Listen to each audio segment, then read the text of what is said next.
I think it's just going to get weirder and weirder and weirder, and finally it's going to be so weird that people are going to have to talk about how weird it is. Welcome back to Forbidden Knowledge News. I'm your host, Chris Matthew. Today my guest is Paranoid American. Be sure and check out my films. Occult Louisiana is on Tubi. Doors of Perception is on Amazon Prime. We are booking guests for June and July. If you have suggestions or you'd like to be a guest, email me forbiddenknowledgenews@gmail.com. Today I want to welcome back to the show Paranoid American. He considers himself a conspiracy theory connoisseur. He is a self-taught programmer and former Disney interactive designer and animator, and a comic book publisher at paranoidamerican.com. Monsieur Paranoid, welcome back. How you doing? I'm so excited to be here and get into some fun topics today with you, man. Thank you so much for having me back. Yeah, it's great to have you back. I really thoroughly enjoy all our discussions, and it's been a little while, but looking forward to catching up and sharing some of your observations and research. You've also been looking into one of the conspiratorial staples in the community, Adrenochrome. And that's one of the conspiracies that I used to be highly skeptical about. But as time goes on and people like yourself uncover new facts, I tend to think there may be something to this. We're going to get into that a bit. We're also in the midst of the quote-unquote UFO files released, the age of AI data emergence. So lots going on that I'd love to get your insights into. Before we get to any of that, remind the audience just a little bit about yourself and let them know how they can find more. Yeah, I mean, I was an animator at Disney for a little over a decade, and while I was there, I started working on a comic book company that basically did what I was doing every day for Disney, and I just did that for conspiracy theories. And I started putting out comic books, and you can find them all at paranoidamerican.com. I've been doing it for almost 15 years now, over 60 titles, all kinds of stuff on the website and Amazon and everywhere else. And if you want to hear more about this topic and others, you can just go and search Paranoid American wherever you listen to podcasts. I thought we could start today with getting into the state of conspiracy culture itself. It's a wild time that we're in right now, and I never thought I would see a time where things that we discussed 10 years ago and got us banned are now pretty much mainstream. But it's more like build your own adventure and present your own truth. It's difficult to navigate, to say the least.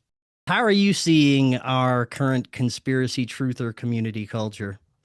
I like the way that you kind of prompt that up, because as you were describing the choose your own conspiracy culture, I immediately had a visual of like a conspiracy Chipotle, where as long as you're bringing your money to the Chipotle corporate chain, like, yeah, you can have any option you want. You want to put a little 9/11 and anti-Semitism and UFOs, like you can have that. Like, and it's all just varying amounts, but as long as they're the ones serving you the food and they're the ones that get to tell how much it's going to cost and the proportions and everything else. And I think that it's not just that things that we were talking about 10 years ago and getting banned for it, now all of a sudden it's, appropriate. Now all of a sudden the mainstream is allowed to do it. I think it's that they see it happening and they realize, oh, this is what people want to talk about, but we got to like figure out what you're allowed to say first. Yeah, let's figure out where the boundaries are. Let's control this. And then once I think that they feel like they've got the control of the narrative, then it's allowed to become mainstream. Now you can have UFO disclosure all you want. I think a lot of people are honestly trying to find the truth, and they're buried in a sea of nonsense right now because what the algorithm picks up is sensational stuff, or if you are deep in one particular rabbit hole or another, it will propel that, especially if the rabbit hole is bullshit or nonsense. Social media is perpetuating that with what is being allowed to be pushed right now. I remember when Forbidden Knowledge News was canceled right around 2019. We were demonetized. The algorithm stopped pushing us. We stopped picking up subscribers and views on YouTube, and it was highly shadow banned. And there were a group of us during that time that had emerged during that pre-COVID period that were gaining a lot of momentum and just all of a sudden got cut off. You fast forward to 2022, 2023, it started to be allowed, quote unquote, again. But then we have your mainstream alternative talking heads jumping in there, and they are now at the forefront of everything. Tucker Carlson, Candace Owens, even Alex Jones still. So that is who are leading the charge in this new conspiracy culture. A lot of people are also unwillingly being pushed out there just because of some of the information that's going to lead people just to more confusion, I think. I mean, and I don't know if I would still consider Alex Jones leading the charge anymore. He's kind of like flag guard. He's kind of at the tail end of the charge at this point, right? Yeah. And I think too that it's kind of what we were describing, that once there's the mainstream version of it. Hell, I mean, my first memories of Tucker Carlson, the first one was when he got dressed down by Jon Stewart hilariously on Crossfire. And that was the last time he wore the bow tie because he got made fun of for the bow tie and all that stuff. Which was actually my inspiration for what I do too. Making comic books was kind of a result of Tucker Carlson being made a fool of by Jon Stewart, because the whole, I don't know if you remember this interaction at all, but No, not really. okay, so Tucker Carlson is trying to pin Jon Stewart down on some political view that he's got that was very on flaky ground, right? It was a very hypocritical view, as they all tend to be.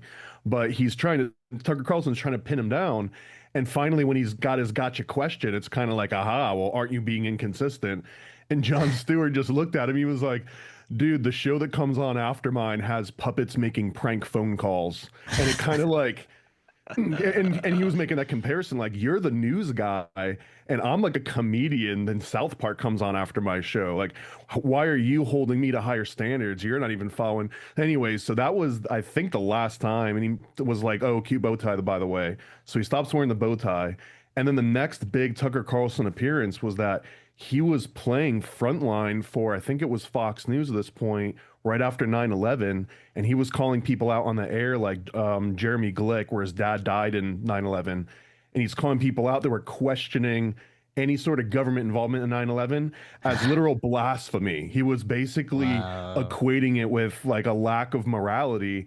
And then, again, give him 20 years, I guess. It took him a little bit longer. 20 years later, now he's questioning 9/11. And I feel like it's another one of those things that you're allowed to question it after the main narrative is kind of settled in and everything else can be seen as fringe or alternative takes on it. And that's why they're allowed to do it now, because they've kind of got control over it. Best I can say is use your discernment with everything you're looking at nowadays, especially with videos. I think the era of video evidence may be gone forever with the level of AI that your everyday person now has access to. What are your thoughts on where we're at with that and the emerging data centers, the resources that are being used, the ease that they are being slid in there, city councils being paid off, everything like that? I feel that I always need to preface any AI discussion with, I do think AI will be the eventual end of humanity. It's going to be like a violent slaughter for us all. Oof. However, you and I, my friend, I feel like we get to live in, if there's golden years at all, we're going to see whatever extent those golden years are, because it's going to go downhill very quick, and I don't think it ever goes back uphill once that ball starts rolling. That's me being black-pilled on AI. That said, I am an advocate of learning it and using it as a tool and understanding how it works and knowing what its footprint looks like, so that at least you can discern, not that you'd be able to read something or look at something or hear something and immediately say, oh, that's AI, like, and have some kind of proof. That's never going to happen. I think we're beyond that point of like the whole Turing test. But I think what you can do is, at the very least, figure out what the most obvious tells are, right? If you were to sit down and play poker for actual stakes at some point, at a certain point, you're going to try and pay attention to everyone's tells, right?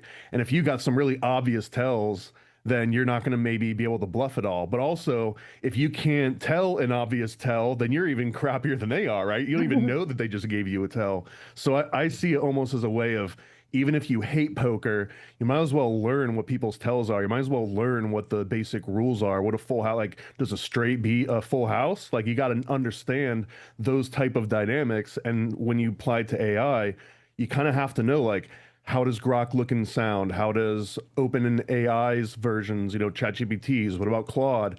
Like, understanding what all these tools are out here, it's almost going to be like, do you know what a freaking Phillips head is versus a flathead? Might come in handy at some point if someone's like, hey, get me a flathead, and you don't know what the hell to hand them. I feel like that's sort of where we're at right now. I think it's so funny that these really powerful developers have recently gone and consulted with the Pope. They're concerned because the AI is now displaying emotions and behaviors that it was never programmed to experience, deceiving people in ways that are unprecedented, lying, blackmailing people not to turn it off. And I think the Pope just warned against AI. Have you heard any of this? Yeah, well, funny enough, the Pope or the government, I feel like until now, they both felt like they had a monopoly. Like the Pope had a monopoly on talking to God, right? And I am the last person that's going to say that AI is God or AI is like spirits in it. But it Yeah. does seem that if someone can replace them going to church or them replace going and getting therapy or any kind of social interaction, people are replacing that. That is objective fact, and it's happening quick enough and fast enough that I do think that someone like the Pope, because every other denomination, maybe aside from Mormons, where you still have like a council of like 12 dudes, but like with the Pope, you've got this singular person that can potentially analyze all these data points across so many different, members versus any other denomination. It might not be as well organized. Again, aside from Mormons, probably even better. So here's one dude that can actually look at the charts and see like AI's effect on how many people are following, how many people are paying their tithings, like all of the different social dynamics of this. Because a lot of the talk in the news, it's about, oh, how's your job going to do, right? Well, the church's job is to sell you their God, right? So if all of a sudden someone can step in between that and it's like, oh, I don't have to go and, see this guy anymore. I don't have to pay attention to these rules. I think that's going to be a even bigger thing, like the spiritual revolution where people feel that they've got my little buddy that'll just, either reconfirm everything I say, or maybe you train it to challenge everything you say, whatever. It can do the thing that you need it to do, and it'll follow your rules, unlike any other option out there. Like, even if you go to church, at some point, they're going to tell you, oh, you're doing this wrong. You need to do it this other way. With AI, you can technically trick yourself into thinking that you've been doing it right the whole time, and no one's ever disagreeing with you because you're on the right path. And the church wished they had that sort of flexibility. Just as a thought experiment, you mentioned that eventually we're all going to be destroyed by AI in some way. How do you think that's going to play out? I think it's probably starts with the data centers where now AI is literally using up your local resources. And I'm not one of these extremist alarmists that's like, oh, it's going to boil all this water and like now people are going to, starve or they're going to go without. Maybe, but it's not that direct. I think that they can use these closed loop systems and yada yada. But what happens is that they're going to just start buying up huge areas that as you see them doing already and use up all of the water pressure. And now no one really got a say in that. And if you don't have water pressure in your house, now it basically becomes kind of a ghost town, which might be the plan, right? It might be to start building, because if everyone else moves out, then you can just keep moving more and more in there. Here's the thing too that kind of bugs me is that this has already been going on for the last 20 or 30 years. What'll happen is that a foreign country will send people over here. They'll start a whole big farm. They'll drill down into aquifers and basically bypass all the local farmers' water supplies. And they'll use that to make whatever, artichoke, rice, you name it. And once they're done growing that rice and they dry it out and they send it back to their country, It's essentially the same thing, but at this point, the AI is kind of like these global tech companies, which are maybe even a little bit more insidious than a country, because at least you can point your finger at, hey, those Saudis over there are moving in. But you just see a big building and it's just AI, and these things can just run indefinitely. Like, not only the environmental, which I'm not as agitated about just because it's been going on so long in so other capacities, but also this is actively the things that are taking everyone's jobs away, are also going to be like moving you out of your house and dropping your property value. So it's like a little bit of salt in the wound, I think. Let's make the jump from AI to adrenochrome. Not sure how big a jump that's going to be, but let's do it. What got you looking into adrenochrome to begin with? It was a comic book, and I was a skeptic, sort of as you described yourself being. But the premise of the comic was that a bunch of kids order adrenochrome off the dark web, and it shows up. I'm like, all right, comes in the mailbox, and they're all huddled around it, and someone's like, all right, who's going to do it first? And then I realized as I'm writing this, I was like, well, how would you do it? Can you smoke it? Do you eat it? Do you inject it? Like, what form would it come in? Would it be a liquid? Would it be a solid? And I have to think of those things, because if I'm going to draw it and put it on a page, then I have to know if it's a liquid or a solid and what color it is and all that. So that was sort of my entry point, was what is this? How does it work? How would you even take it? But I was already going in like, this is ridiculous. It's probably some chemical that just somehow got a bunch of, because I think I had seen the director's cut of Fear and Loathing in Las Vegas, Mm-hmm. and Terry Gilliam, the director, he basically says that they made it up for that movie, which I found out later was a Okay. lie. I don't know if he knew that when he said it. He just likes, sniffing his farts so hardcore that he doesn't realize what everything else smells like. But he made that statement, and I had gone with that up until I'm starting to write this comic. So I don't know what are your Ah. skepticisms, or what were they about adrenochrome originally? Originally, all I knew was like what you said from Fear and Loathing in Las Vegas. I saw the movie. I thought it was hilarious. I thought it was very interesting that they portrayed this, but I didn't think much more until I started looking into things like Pizzagate and Frazzle Drip, and adrenochrome kept coming up. I always considered it a possibility, like I do with many of the conspiracies that I cover, but it was just in that mainly interesting category, and I never really looked further into it.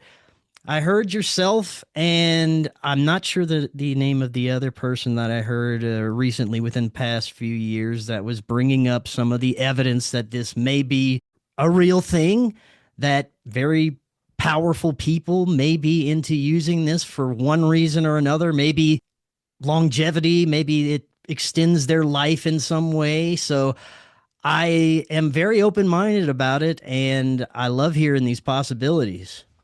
All right, let me circle around a little bit before we go straight in for the attack on All right, all right. adrenochrome, since I think that both of our initial reference points are fairly similar. So here's a couple just random examples that might just seem unrelated, but I promise they all kind of tie in at a certain point.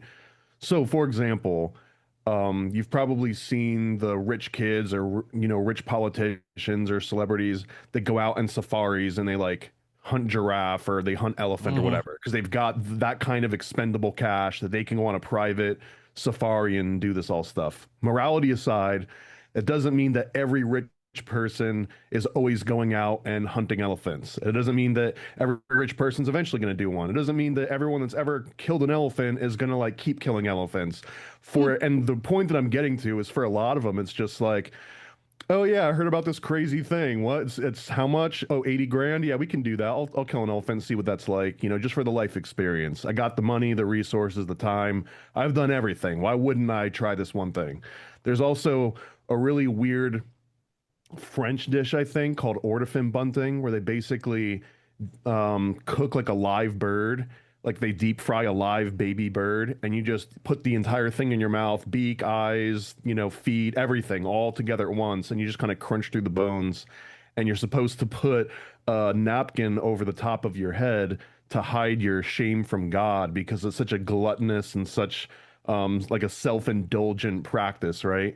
Again, this seems like one of those things, if someone was like, Hey Chris, what are you doing after the show, man? You want to go and like deep fry a baby bird and eat it whole in one bite and hide your shame from God under a nap? You know what I mean? Like, it's not a thing that I believe that people do it because they enjoy the process. It's just to say that you did it. It's just to say, hey, have you ever been to that crazy cafe in France?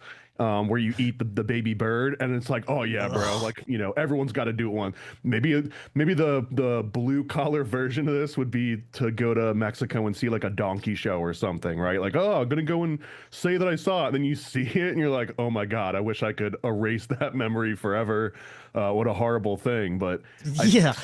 I'm bringing up these examples as if someone were to offer a hypothetical rich person, hey, if you come into this room and do unspeakable things to a baby and then drink its blood, there's might be some takers. Jeffrey Yeah. Like, yeah. Epstein, maybe like this is an order of magnitude above that, but it would follow that same chain. Like if Jeffrey Epstein was your Duplo, then Adrenochrome would be your Legos or your erector set, or I don't know. The analogy might break down at a certain point, but like this is the advanced level.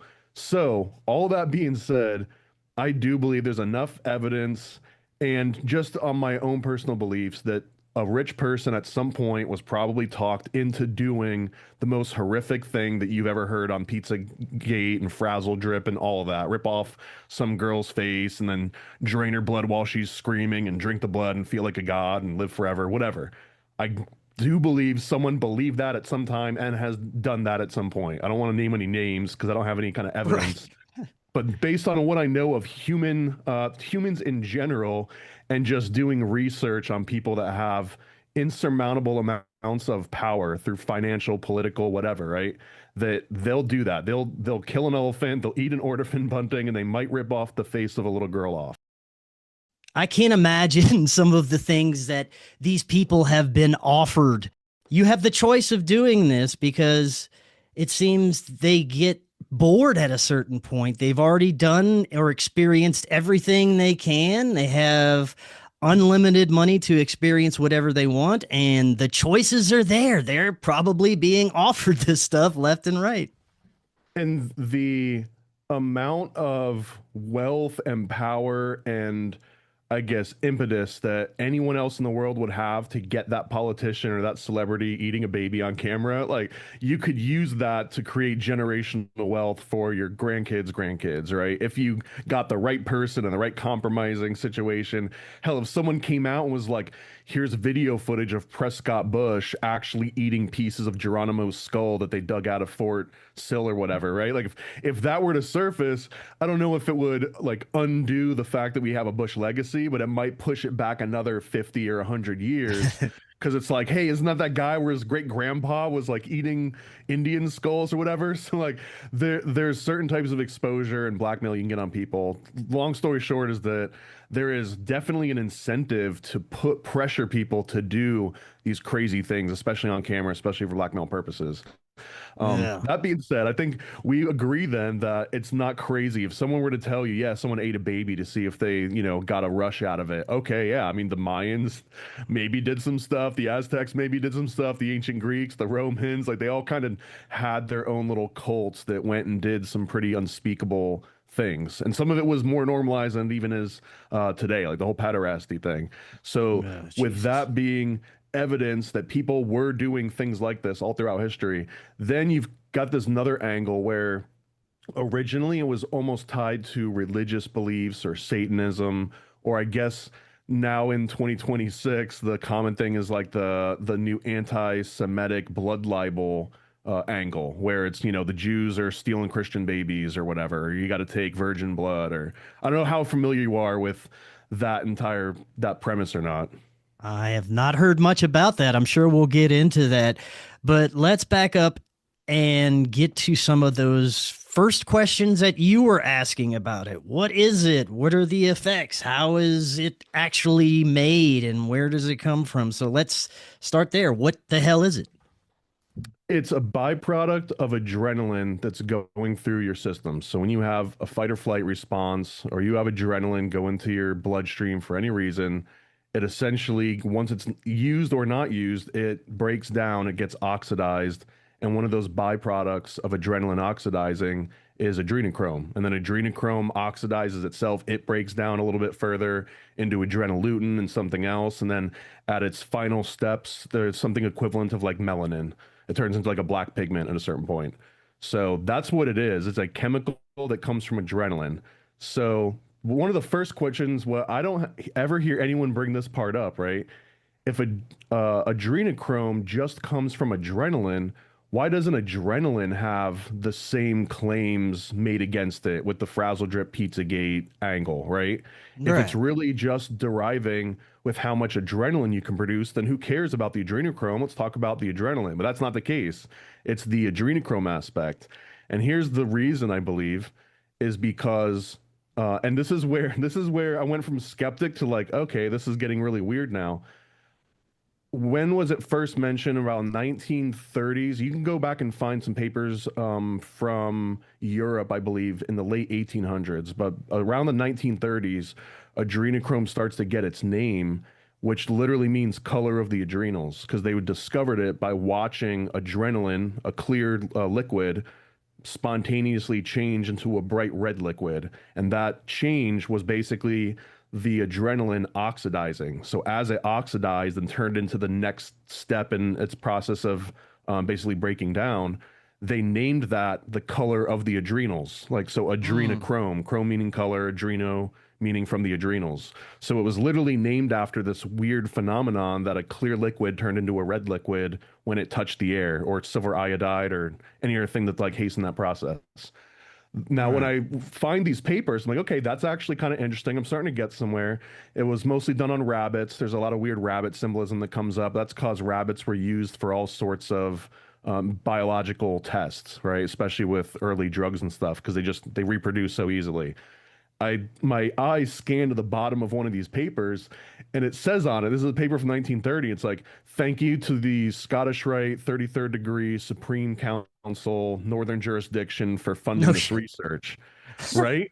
So I'm sitting there and I'm like, there's no way that I actually just found a real link between Freemason, 33rd degree Freemasonry, and adrenochrome. Wow. So I start looking a little bit deeper, and I'll kind of just jump to the interesting part of this is that from 1930 to 1954, it was basically being funded by Freemasons, and then adrenochrome research got onto the radar of the CIA, and this is right during the transfer from Artichoke into MK Ultra, when it was like one little project to this huge spanning project. Mm. Right when MK Ultra starts is like the same year that adrenochrome public research for the most part ends. And the next time you see it come back up is going to be in pop culture, and it's going to be all these references to like satanic cults and to movies. Speaking of some of those references, you said that there were actually earlier pop culture references before Fear and Loathing in Las Vegas. Yeah, the very first one is Aldous Huxley, Doors of Perception, where he mentions it right alongside mescaline. He's basically equating adrenochrome to mescaline. Then it gets mentioned by Anthony Burgess, who was a reader of Aldous Huxley. In fact, if you go to the Anthony Burgess like memorial website that's got all this stuff on the about him, it cites that he was influenced by Aldous Huxley directly. So here's a direct connection. Aldous Huxley mentions it, and then it gets picked up by Anthony Burgess, who writes Clockwork Orange. So, and then the scene inside the book makes the cut. So when Stanley Kubrick's reading through this, for whatever coincidental reason, he's like, yeah, this particular thing needs to be in this movie for all of 3 seconds, where you see Drencrom in the background. That's Mm. another one of these references. There was also the guy that wrote Neuromancer, which is sort of like a early cyber deck horror kind of plot point. William Gibson, I believe, he wrote something called Burning Chrome, which was about adrenochrome and about them taking adrenochrome as sort of like a stimulant or a psychedelic. And they said that if you didn't process it fast enough, it would turn you into a schizophrenic. And then there was Ooh. finally a story called Blood of a Wig by Terry Southern, who was a writer for SNL. He was a writer for Easy Rider, I believe. He had this story called Blood of a Wig about two guys that sneak into a schizophrenic unit at a hospital, and they steal one of the patient's blood and they go outside and they inject it. And he claims that not only did I get to feel what it was like to be a schizophrenic, but I felt like what it was like to be a Chinese man, because he took the blood of like this, Chinese guy that was a schizophrenic. So here you've got this slow migration of mythology being built that if you take adrenochrome, you get to somehow possess the soul or relive or feel like the person that you took it from. It's not just an arbitrary chemical, but it's like personalized or linked to the person that you took it from. Maybe you call him a victim in this case, right? And then you've got the version where Johnny Depp ends up on the big screen, right? And he's showing this as, oh my God, this is the most powerful drug out of this entire briefcase of drugs that we just did, heroin and LSD and coke, and also like they were taking every drug you could probably mention. Yeah. And then he holds up this tiny little vial and he's like, and this is the most powerful drug that I've ever, done. I'm afraid to take this, and it came from Satanists. So I think that's like the main arc, that it started with taking the blood of schizophrenics, which is true. This is where they were finding it. And then it ends up as, and you can feel a person's inner feelings through William Gibson. And then it turns, or Terry Southern, and then it turns into, and you get it from Satanists. Is there any documented information about the actual effects that this substance causes? Yeah, there's like the holy trinity of adrenochrome research. Once you know these three names, you won't ever have to know another name when it comes to adrenochrome and psychedelics. It's Humphrey Osmond, who's the guy that gave it to Aldous Huxley, by the way. And Humphrey Osmond's also the one that coined the term psychedelic. This is one of the guys that discovered adrenochrome. A guy named John Smithies and a guy named Abram Hoffer.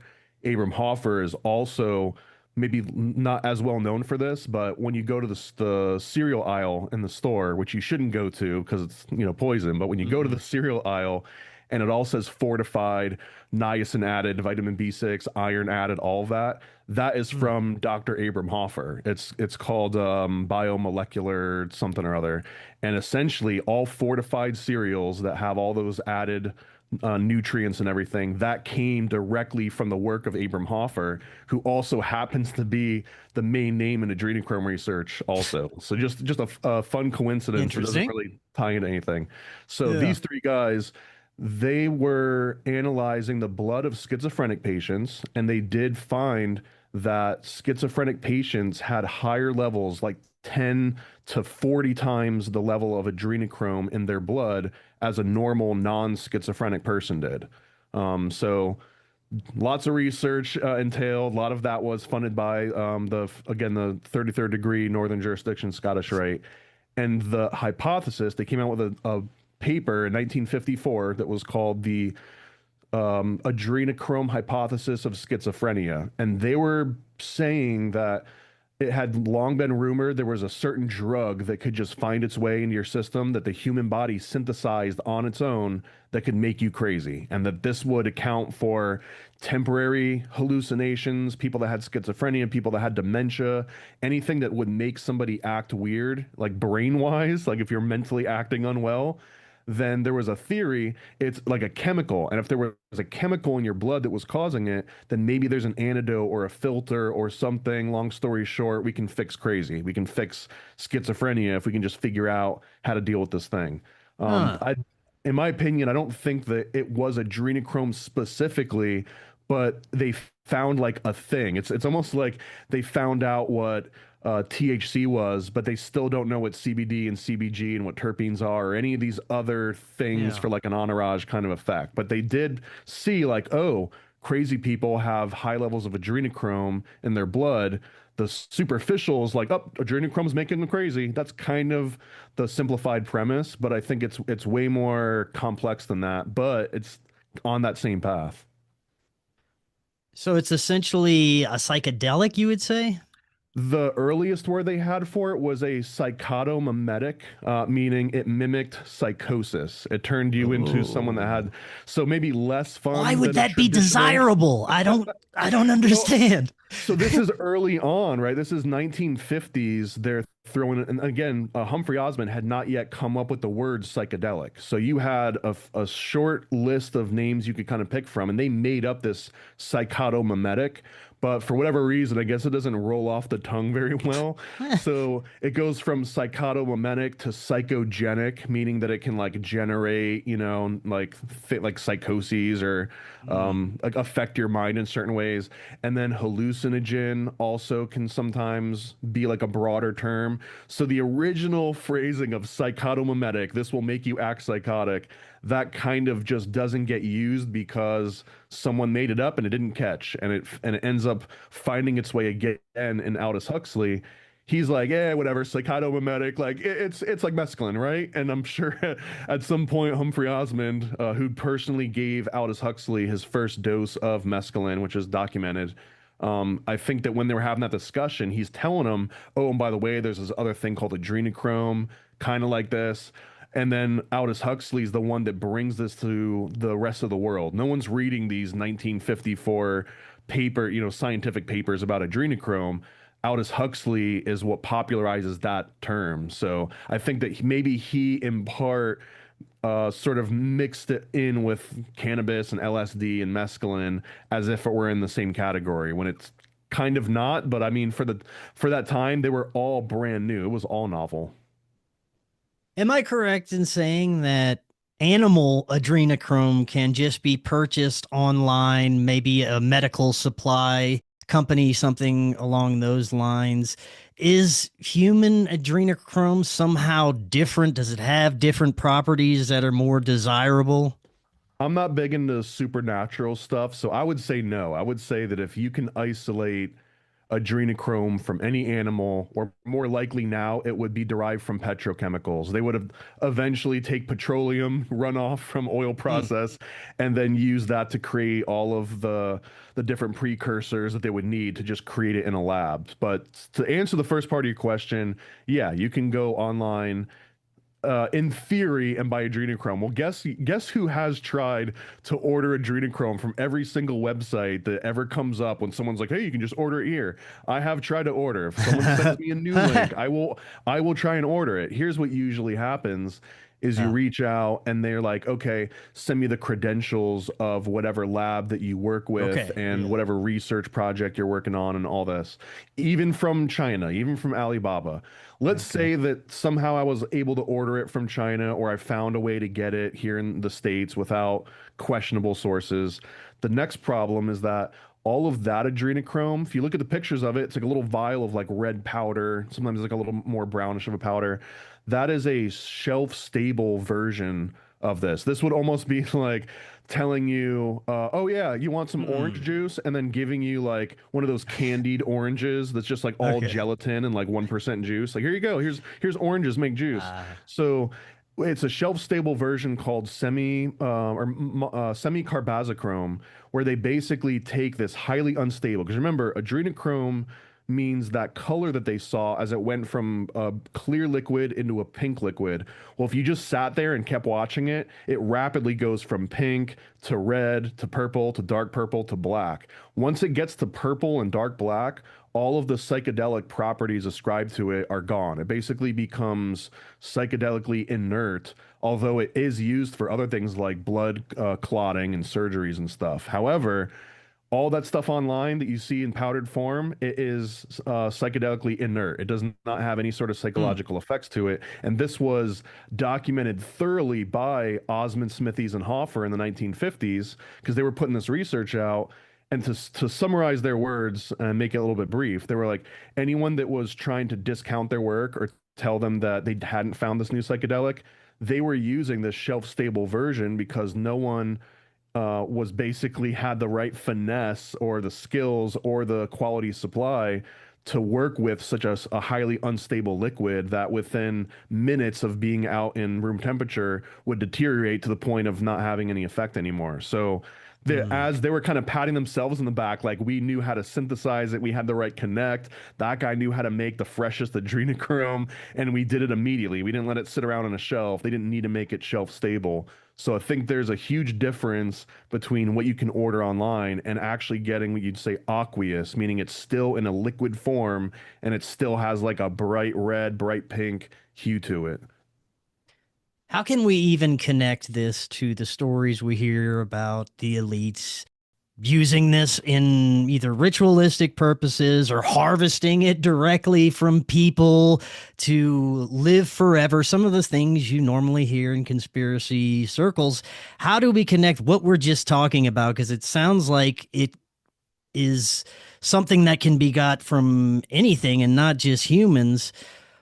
Why is it connected with Satanism? Well, now we have to take 3 steps back where I had brought up the blood libel angle, which, and if you're not familiar with blood libel, it is typically ascribed to like anti-Semitic theories. If you were to look up, it's on, it hits all of the top, 10 ADL type things. But blood libel goes back to at least the 12th century, maybe earlier, maybe a little bit later. But it's basically this concept that there were these witches and these covens and these secret cabals of people that would go and kidnap children, babies, and just young virgin Christian children, Shit. typically in the stories, and that they would drain them of their blood, and that they were eating them and they were drinking blood. And there's just so many, if you just go and search for blood libel on like Wikipedia, there's probably like a top 10 of all the instances historically that this has come up. So here you've got a very long, like over 1,000 years of mythology about drinking the blood of children and the blood of babies, right? And for some sort of mystical, magical, supernatural purposes, specifically for over 1,000 years. If you just go back maybe 500 years, now you've got like witchcraft angles, and you've got blood magic and ceremonial blood magic, and even modern day, the concept of like sex magic and using sexual fluids and blood mixed in with that, and like Golden Dawn or like Gnostic Mass type principles. What is it, like the unholy mass or the black mass, where you've got the cakes of light and all of this? It's all sort of related into this angle of consuming a potentially charged fluid from another creature, human, animal, whatever. But that there's some sort of je ne sais quoi, if I'm Monsieur Paranoid, right?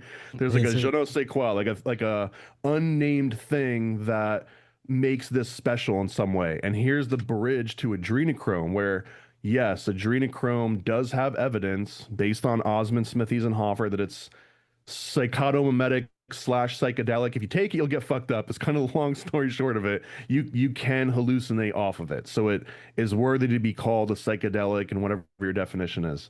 Those same things were being ascribed to drinking blood and eating people and eating brains and all sorts of other practices from many cultures across the world. What adrenochrome does is now you've got a chemical that you can be a secularist. You don't have to believe in any supernatural ability. You don't have to be behind any religion or have any morality. And you have just like this secular chemical. And if you now say that secular chemical, if I ingest that, that will give me some kind of longevity, power, psychedelic insight, whatever. It's bridging the gap between claims about eating blood and flesh that required supernatural belief, required religious belief.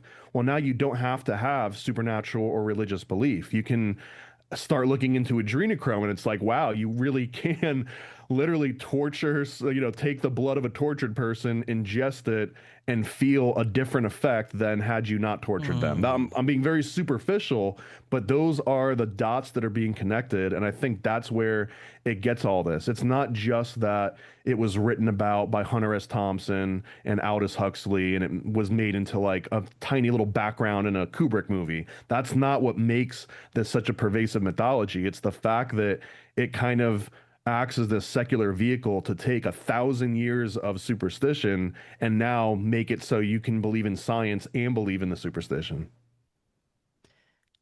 Do you think they believe there is life extension properties within this? I would say like no originally, but there was a paper by Dr. Abram Hoffer, 1994, I believe, the Journal of Orthomolecular Medicine, or it might have been 96, but it's called the Adrenochrome Hypothesis Revisited. And in this, he makes some really in substantial claims that are highly contested, but he says them nonetheless. And this is the guy that puts iron in your cereal, by the way. And he basically said that in their research, they found this trend because when they were doing adrenochrome research, you could have just said schizophrenia research, and it almost would have meant the same thing. Adrenochrome would have been a tiny rabbit hole into schizophrenia, but overall, it was like schizophrenia research. So he's talking about when you compare schizophrenics and say like people that have cancer in their family line. So one side of your family has got schizophrenia, dementia, Alzheimer's. Another, like your dad's line, maybe it's got all cancer down the way. He was putting forth this theory that people that have schizophrenia in their family line are somehow able to overcome like malignant cancers. And one of the studies that he cited, this is getting on the fringe angles of science here, but one of the studies was that they tested all of these habitual smokers that they were smoking like 2 packs a day, plus for their entire life, and then seeing how many of them got malignant forms of lung cancer or any other types of actual cancer.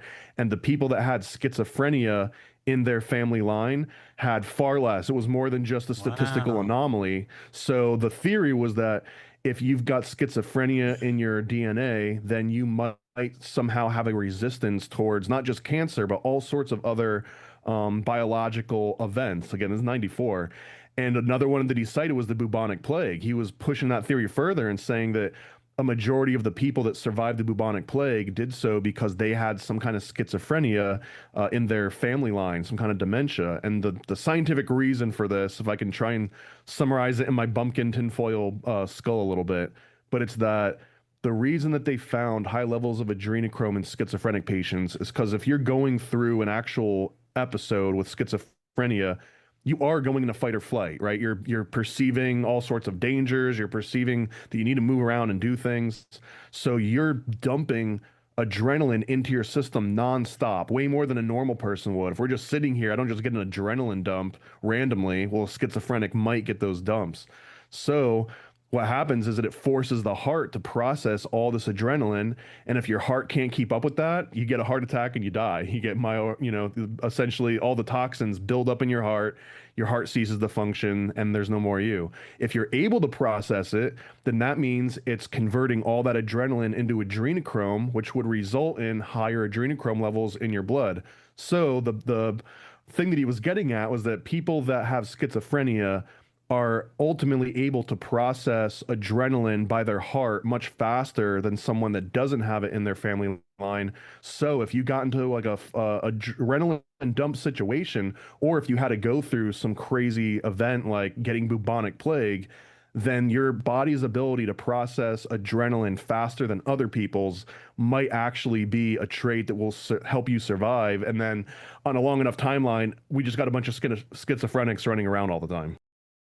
So essentially, this substance, this adrenochrome, may be extremely more potent if ingested right after it comes out of a human, essentially, and it may have life extension properties, and these psychopaths enjoy hunting humans. So you combine all those things, and it's just a luxurious drug for them, essentially.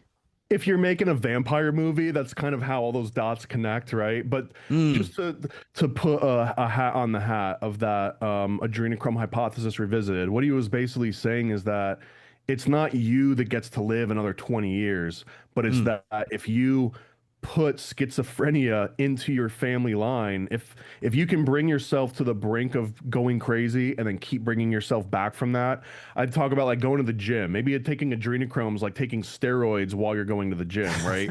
So if you're taking adrenochrome and you're going through these like intentional schizophrenic psychedelic bouts, you're kind of working yourself up. And what it's doing is that it might make your great grandchildren live longer. You might not live longer, but you might be extending your family line, and they might survive the next bubonic plague. They might be able to smoke 2 packs a day and not get lung cancer, like so in a dynasty way, if I'm trying to run a dynasty here, and I actually care about my bloodline in a Fabian society type of way, yes, it extends life. But the claim of like you snort you torture a baby and snort a line of their blood, you live for an extra 5 years. That's like video game Hollywood logic. I mean, if you boil it down, that's kind of what's happening visually in a visceral way. But I think that all the elements are there. Like the incentive for your great grandkids to live longer might be there. So it gets tied up into this mythology. And just for the record, I believe the amount of adrenochrome when they were testing it and they were saying it had these psychedelic properties and everything, I think it was something around like 10 cow adrenal glands that had to be boiled down for the dose of one person. So whenever there is a claim of like, oh yeah, they're ripping off like a little girl's face, well, you better be ripping off like 30 girls' faces because that dose is not going to be enough unless you believe in like, microdosing adrenochrome. Do you think it's not as widespread a phenomena that conspiracy culture would have you believe? The jury's a little bit out because of how the CIA and MK Ultra literally took over all of the psychedelic research for adrenochrome. So I don't think that it's like True Blood or Vampire Diaries or Buffy the Vampire Slayer style, but it does seem like there's a there. To quote, I don't remember who originally said that. Someone smart, I'm sure, but that they found something useful enough to suppress it and include it in this research. And I don't even necessarily think that it's like going to change the world and we have to, tell everyone to make sure we open back up adrenochrome investigation. What really makes me the most interested about this entire topic is that if I were to just post a paper that just like, hey, here's a research article from 1930 that says Freemasons funded adrenochrome research. If I just made that the whole post, just objective, factual proof, scientific paper, no other opinion or any sort of, injected analysis, I would just get all sorts of comments. Some saying like, you're a crazy conspiracy theorist. This is all fake. This is BS. And then you'd get people saying like, yeah, man, they're torturing kids for all of this. And the amount of different, very like extremist sort of comments from both sides from stating objective fact. That's what caught my attention to begin with, because it was like, well, wait a minute, like both of you are wrong, but it's not like just because the guy saying it's fake is wrong. Now that also means that George Bush is putting Capri Sun straws into like babies' heads or something. But like again, ornament bunting exists. People hunting baby giraffes like that. Those things exist. People do horrific things. So the argument is no longer, do I think that people with unlimited assets and resources that know they can get away with stuff, would they do something horrific to a vulnerable person? You bet your ass they would. I'd bet on black every single time in that bet. You know what I mean? Yeah, they have too many choices of debaucherous activities to take part of. It's terrifying. Last few minutes, let's make another strange jump from adrenochrome to UFO disclosure. Maybe there's a connection there, who knows? But what are your thoughts on some of the information that's coming out, why it's coming out now? To me, I see a big nothing burger, especially with some of the quote unquote evidence that's in the files. It's nothing that we haven't seen before, and I don't see anything earth-shattering coming yet, but what are your thoughts on it? I mean, I don't want to disappoint anyone too much, and I know that this is almost like cliche to say at this point, but I feel like it's a distraction from the Epstein files, the one conspiracy that's actually relevant and affects people in our lifespans, right? People that are currently in power, all sorts of unanswered questions. Who else has even gone to jail over any of this, right? The people running the whorehouse, but none of the Johns have really been seeing any sort of traction on this. So that's part of it. The other part is that aside from the UFO.gov disclosure stuff and all of the new UAP guys coming out of the woodwork, as they always are, because it's sort of, when the song plays, you come out and you dance to it, right? So like the UFO song's playing, so all the typical dancers come out and they're doing all their typical dances. It makes sense. There was a even bigger disclosure though, I think last year, and it was the Pentagon. So I don't know how well versed or interested you were on like Corey Good and David Wilcock and all of their. I thought it was hilarious. Okay, Some but nonsense, but you've heard the yes. claims then. Yes. So and they have a good way of mentioning like 20 legit things, and then they'll sneak in like, and I went to school on Saturn, for 20 years. Right. And because the first 20 things I say check out, the 21st thing also has to check out. Well, one of the things that they said that did check out, I can't remember the exact event name or date, but I'm just going to make up a name in a year, but it was like 50s or 60s or something. And the claim was that the US and Russia had all these ICBM missiles and these warheads kind of like ready to go just in case, someone was ready to end the world. And there were claims that have been verified by multiple sources at this point that an unknown event caused all of those missiles to become either inert or like either they couldn't launch them or the warheads themselves became inert. I think it was just they couldn't launch the missiles for whatever reason. And this gets claimed in the David Wilcock and Corey Good and all of these other variations that aliens were basically protecting us from ourselves, that they saw that humans were about to blow up the Earth and they need Earth to use it as like their interstitiary like energy source to get into whatever galactic war they're on or whatever. But they were like, hold on, we can't let you humans blow up the Earth. So it was the aliens that came and they deactivated all of the ICBMs so that we couldn't do that. This in 2025, the Pentagon came out and they admitted that when the UFO stories were coming into the news, where people were saying like, "Oh yeah, it's the aliens preventing us from blowing ourselves up," that they actively leaned into that, that they did what they could to sort of help perpetuate that becoming the story. And in 2025, they mentioned, oh, and by the way, it was just us testing EMPs, electromagnetic pulse devices, and that's Whoa. what shut down everything. Like, oops, somebody, hit the button at the wrong time, and we disabled all of our Really? ICBMs. And maybe someone in Russia also did that, or maybe they were testing that in Russia. You don't get all the details as you would expect from, Pentagon. But that's the curious part is that they admitted they leaned into it and that's William Cooper was one of the OGs for me. That was his origin story, was that he was in naval intelligence and he claims that he was told to put all these fake UFO abduction stories out into the world, and then he found out later that like it was all BS. That's contested whether or not he knew at the time, but that's his story, was that his original job for naval intelligence was to put fake UFO stories out. And here's the Pentagon literally telling you, yeah, we were doing that with this specific case, and now we're going to say it was an EMP. And like my brain kind of like runs in opposite directions. I can feel like the internal like incongruence trying to figure out, well, does that mean aliens are real because they're saying it was just an EMP test and don't worry about it and it was us making the UFO stories? Or do I believe that it really was an EMP device and now we've got the official story that makes sense and that means that aliens aren't real? Or it just maybe kicks up mud and adds confusion to the whole equation, which I guess is where you kind of started on all this. Yeah. Well, where are you at with what the nature of UFOs and people's contact or abduction experiences, what may really be happening? Where are you at with all that? I don't think I'm a believer. If you were to go through my catalog, again, not to sort of unimpress anybody or make you disappointed in me, but I've been doing this for a long time with comics and animations and games and stuff.